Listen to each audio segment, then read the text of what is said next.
So I just finished up a video about brand kits, so I wanted to share where I'm at with mine. I'm still very much working on it, but I wanted to share how I structure brand kits. Brand guidelines. So the document that you would receive from me, if let's say you, the document you would receive from me at the end of creating your brand along with your assets would be something like this. So we start with a cover page. So it looks like this, simple. I have my logo mark there and big, and title, and then some key information on each corner. So then we have sort of an intro. So I wrote, crafted by Char Flores. These guidelines outline the core principles, visual system, and assets that define our brand identity. This document includes essential information and direct links to the complete brand suite. So that's included. We have an index. So this is sort of overview of what will be included. Manifesto, essence, positioning, tone and voice, audience, core offerings, logo system, colors, typography, usage guidelines, brand assets library, that's where we would have the links, and contact and credits. So manifesto here, our manifesto is we design with intention, with presence. Our work is rooted in the belief that design is not just something you see, it's an experience. It's the way a brand breathes, speaks, moves, and holds space in someone's memory. I'm really big on that. I think that's the biggest thing I would love to achieve with every brand that I design is it's an experience. It's something that should be memorable and should stay in the minds of those you are targeting. Otherwise, you may want to revisit how you're positioning your brand, because yeah, sure, it might be just a logo, and maybe it's like the business isn't something that you're thinking, oh, why would I want this to be an experience? Every touch point, every interaction that you have with your potential customer, potential client, whatever it is, it's an experience from beginning to end. So that's what brands should be shaped around. The user journey, the user experience, how people are interacting with your brand at every touch point. And I'll go into user journeys in another video, but next slide we have essence. So the essence for my brand is coastal calm. It's a very serene, very soft, story driven. Every visual is rooted in meaning, narrative, and alignment, so it ties together. Nature led and place led. I'm based out of Puerto Rico. If you'll see in my Instagram, you'll see a lot of Puerto Rico scenery. You'll see a lot of nature, a lot of coastal scenes. I've started utilizing stuff from my travels, so I've started using Australia photos recently because I dug them up and I was like, let me use these look great. And so I don't use stock photography. I don't think I have any unless it's for like a mood board of some sort. But generally I like to use my own photography, and I like to keep it very authentic and raw, so not too overly stylized or anything, because I like to make it feel, like I said, more authentic and just soft and like place led. So it's not like studio photography, it's nothing like that. That's never been like the intention with the stuff that I'm creating. So, and I don't think it ever really go in that direction as far as like content goes. So experience, not decoration, shaping the way people feel when they encounter a brand. So back to experience, it's everything, because you're not just designing a logo. A brand is an experience, and I'll say this over and over again. When you are creating a brand, you are creating an experience, period. Human connection. So this goes back to that raw and authentic feeling that I like to convey with the photography on my Instagram. And I was on TikTok, I deleted TikTok, and here on YouTube, I hope to bring that same aesthetic and feeling. So more warm, more intuitive, more just human, especially in the age of AI. Now you can see, it's going to be a separate post, but AI is so polished, and I'm sure you could imitate like not polished things, like, oh, you know, tell ChatGPT, Midjourney, whatever, Gemini, hey, make this look a little more rough around the edges. I'm sure you could do that, but at the end of the day, the human eye is trained to detect these things, and I think people are getting better at detecting AI. But then AI keeps getting better at doing their AI thing. So it's just, for me, I don't use AI for anything but organizing my thoughts. So, not in photography. Positioning. Char Design Studio positions itself as a premium boutique creative and brand direction studio specializing in identity, web, and visual storytelling for lifestyle and hospitality brands. So that's what I want to work with. Lifestyle, hospitality, travel, things of that nature. Creative direction at the core, signature coastal refined aesthetic, high-touch partnerships, so personalized, bespoke guidance for brands wanting elevated positioning. I like to work with people I can get along with, because if I don't think we're gonna, that's what the discovery calls are for initially, with my studio. Can we work together? Do we have a similar vision? Will we butt heads? Is this a good fit? Because forcing something during a creative process, it's hard. It's not going to be a fun time. So, integrated photo and video vision, visual and sensory cohesion from brand to content creation, and everything in between. So I love offering packages for that reason, because if I'm the only one that touched your work from beginning to end, it's going to be evident. Obviously, there are great partnerships people can have where, you know, if you have a vendor that's very good at communicating. I've just had bad experience with that, and it's hard to manage something that's already been done elsewhere and then bringing it here. It's, you know, so that's sort of where I would like to take this. It's more of a holistic experience for all my projects, but we'll see. Coastal, calm and neutral, that's the tone and voice. Confident and guiding. Warm and human, again with the warm and human. Again, in the age of AI, I think a lot of brands that are doing warm and human are going to stand out, because you can tell who's just like batching AI content and just pushing it out and just flooding your feeds with AI garbage. Like, I'm sorry, it's AI, it has its place. It's just taking up too much space right now, to in my opinion. Refined and editorial, thoughtful language that reads like a quiet, elevated editorial piece, clean, expressive, and minimal. So staying in that realm of minimal and not salesy, not in your face, not aggressive, those are the brands that I want to work with. Audience, Char Design Studio connects with founders, creatives, and business owners who value aesthetics, storytelling, and meaningful visual identity. These clients appreciate intentional design and seek a collaborative partner capable of elevating their brand with both artistry and strategy. And then to get more specific, we have sort of a little mood board here. I did not take these pictures, so I just want to call that out. Audience, boutique, these are like dream clients for me. That's who I put here. That's what I'm envisioning I would provide for these people. And that's what this slide allows anyone to do. So when we go into your brand identity, we will do this together. We will take a look at, okay, so who's your dream client? Who are they? For me, they are boutique hospitality owners, villas, retreats, Airbnbs, cafe and restaurant owners, wellness studios and holistic practitioners, creators, coaches, and personal brands within similar groups that we've already mentioned, lifestyle and personal brands, along with service providers with elevated taste. So these are broad niches. They're not exactly too niche-y, but these are the ones I love working with.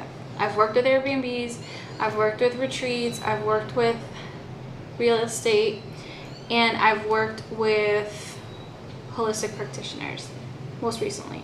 So I've worked in healthcare for the majority of my career, but it's different. It's more life sciences. So I want to shift into this other realm that is a little more holistic, more just smaller, I guess, because I've worked with bigger life science clients. So that is who I would love to work with. So it's people who love like these soft tones, have sort of a vintage feel, outdoors, nature, the coast, sand, trees, like you see that all in that one slide. That's who I want to work with. And then you have the woman in what seems to be a very nice hotel room, but you're not seeing the hotel room itself, you're seeing her in her robe, in a chair, experiencing this wherever she is. So that's sort of what I would love to bring to the forefront in every brand that I work with. So core offerings are brand identity systems, web design and digital experiences, social media guidance and content direction, creative direction for photography and video. So those are the core offerings. Right now, I'm really looking for more brand identity and web. I have 2 social media clients right now, and I might take one or two more depending on workload. Content creation is something that is a lot of fun, but it's something that I want to like sort of have as a secondary service. So I want to shift my focus into pushing more for web design clients and brand identity systems at this time. So that's sort of where I'm at right now. Yeah, so here we start the logo system section of the document, and this is the primary mark. This is the logo I use in most places. When you can read Design Studio, Design Studio remains. When you cannot read Design Studio, we just use Char by itself. So that's sort of here. The mark should never be reduced to a size where legibility is compromised. So these are the types of guidelines we would write out for your brand. Always maintain sufficient clear space around the mark to present. So all these are just very detailed guidelines on what to do, what not to do. Then we have our secondary marks. So we have our C's, which is the first letter of Char, and then we have what I'm still working on, and I'm not sure that it is finalized, is the diver helmet girl. And so far this is what I'm envisioning, but not done yet. Colors. So colors are broken out in hex, RGB, and then ideally I'll add CMYK. I just haven't had a need for that yet, but we would include CMYK because that would be more for print purposes. And so we have it here. This is the main color up here. This is the main color palette at the top. And then you have different shades that can be used within the same color family for different instances, different usage. And so this is going to be 100, 70%, 50, and 20%.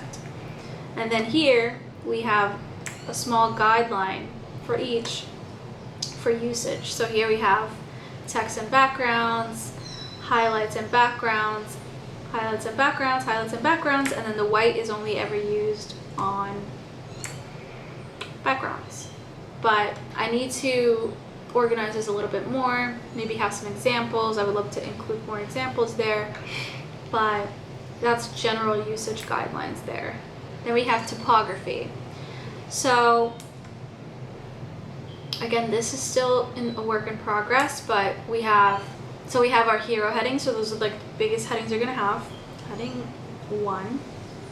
Then you have your breadcrumbs, which are going to be that style. The next one, short headings. So then we have short headings, then we have paragraph, bolded, and what would be sort of a caption or note, footnote type of treatment. The body copy has guidelines over here as well. So for example, bold no weight heavier than medium to be used ever, because I want this to be a very, I actually think I'm gonna bump that down to medium.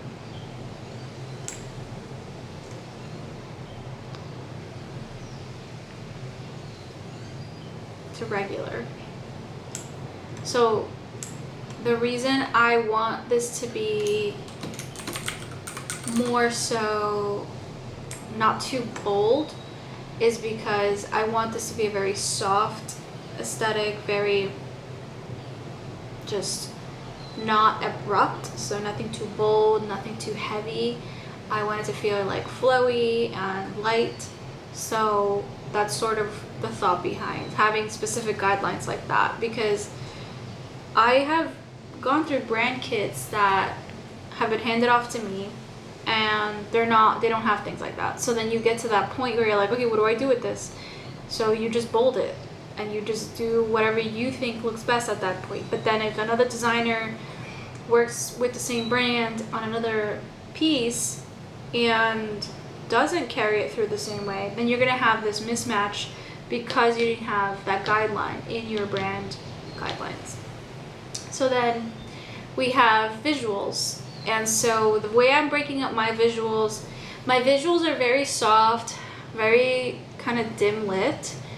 Warm is definitely a constant. This is not something you're never gonna see a super like blue or cold looking photo anywhere in anything that I do. If there was some type of blue, it would probably be muted.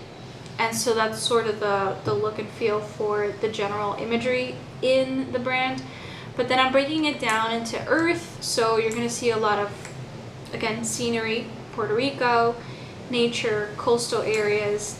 That's sort of the focus. I'm bringing in Australia photography right now for this week's posts. So then we have this brighter picture, which I'm sort of using for specific situations.